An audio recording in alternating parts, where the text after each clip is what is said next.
Hey guys, my name is T-Space, and welcome to a story time with me. So today I'm going to be talking about the origin of my name and why I have my name as such in Battlefield. So starting off from the very beginning, I played a game called Guild Wars back when I was in 7th grade. And I loved this game. It was great. It was a MMORPG, or massively multiplayer online role-playing game. And I was playing it with my friends, and we play PvE a lot, and PvE stands for player versus environment. And we'd do missions, we would do quests, we would just kill things. It was great. It was awesome. Sooner or later, they kind of dropped out of the whole Guild Wars scene. I act as if it was like super competitive in PvE, but nonetheless, they dropped out, and I continued to play. And then I joined a guild. Which is, of course, a group of people that I met, and to this day, actually, I still talk to these people. But nonetheless, they introduced me to a whole new side of Guild Wars, and that was the Guild Wars PvP. PvP stands for player versus player. It was more or less what we do in Battlefield pretty much every game. We play against other players. In Battlefield, there isn't a PvE aspect, or we don't fight NPCs at all, except for in the story mode. But nonetheless, getting back on track before I lose my place in the story. So in PvP, there was, I would say about 5 or 6 different subcategories for PvP. But I don't want to get into all of them. I just want to focus on one. The one that I want to focus on was a game mode called GVGs. Now GVG standing for Guild versus Guild. Within this game mode, it was a 8v8 skirmish to see who can kill the opponent's guild lord.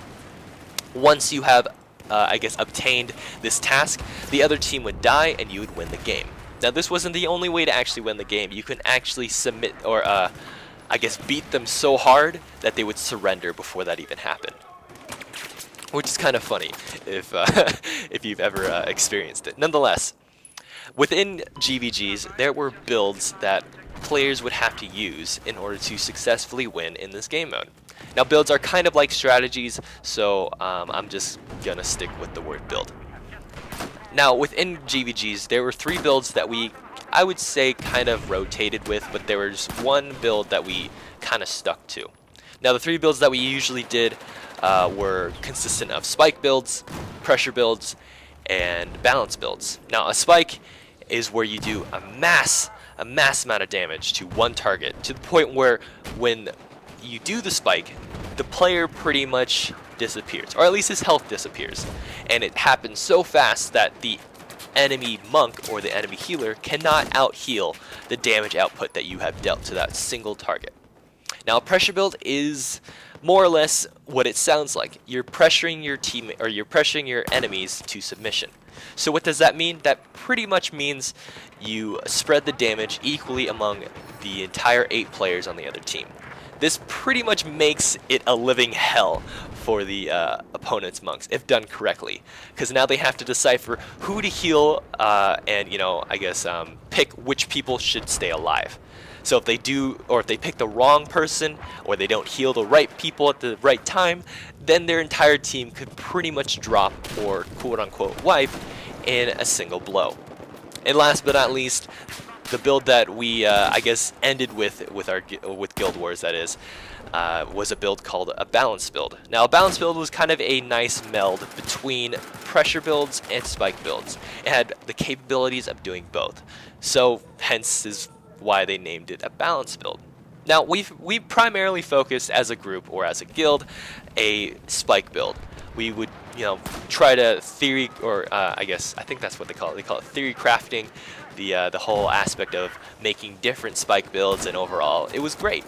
Now, when we were playing GVGs, to make a spike build, or to, perform a spike build correctly, you would need to have a caller.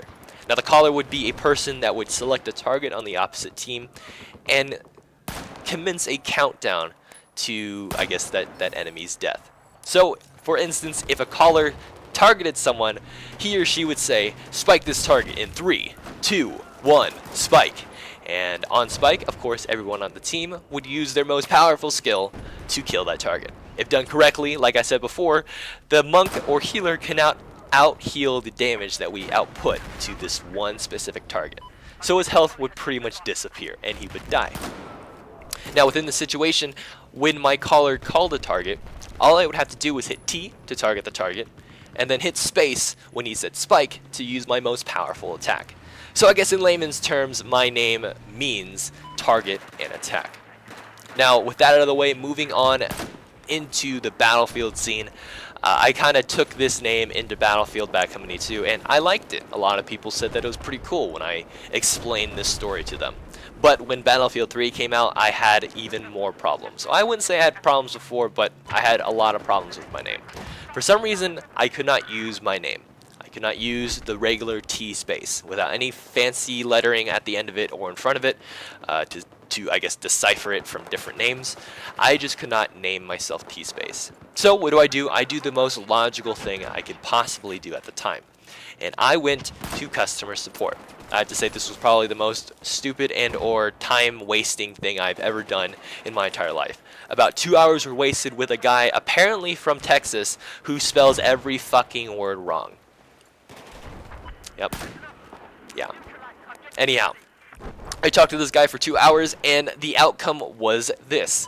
He told me that I could not use my name because I already own my name. I'm gonna let that sink in for you guys.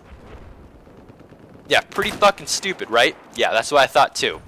I don't understand why I couldn't use my name, but the reasoning he said was, you can't use your name because you already own your name.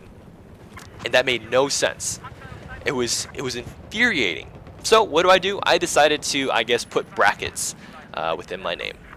And these brackets were actually I's. So I would have my name written out as I, or capital I, hyphen T underscore space, hyphen I, to, I guess, symbolize brackets, and then in the center was the actual name of the character.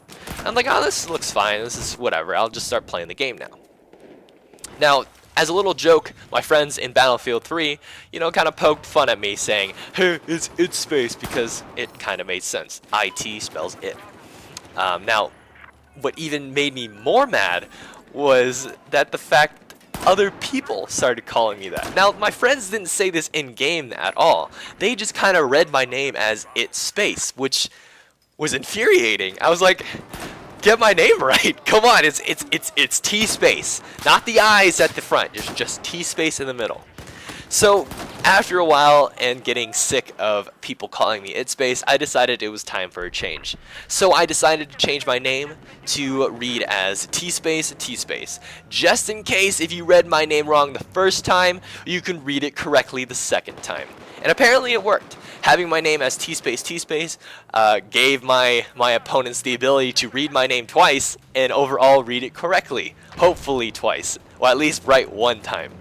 So nonetheless, that's the reasoning why I have two names in my name for Battlefield. And that is actually, I don't know, I think that's nice. I'm glad that people actually can get my name right now.